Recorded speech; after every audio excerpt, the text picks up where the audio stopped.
Hi friends, మేము ఈరోజు popcorn చేసుకుంటున్నాం. చేసిన తర్వాత ఎలా ఉందో చూపిస్తారండి.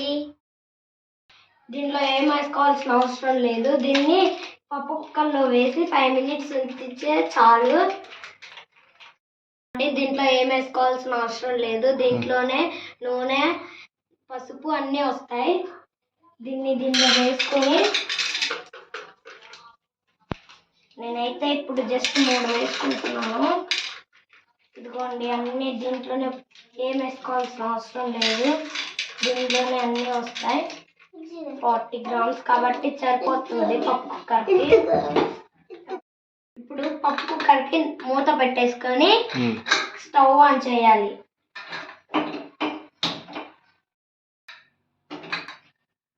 ఇప్పుడు హైలో పెట్టుకొని 3 minutes ఉండాలి. పెట్టి అయిపోయిన తర్వాత కిందికి దించి 3 విజిల్స్ గాలి వదలాలి.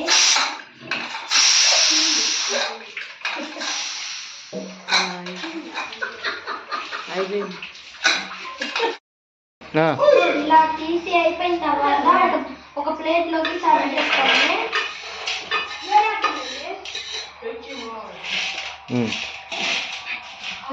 పాప్కార్న్ ఇదిగోండి, ఇలా చేసిన తర్వాత ఇలా ఒక బౌల్లోకి తీసుకొని ఇంకా తినేయడమే.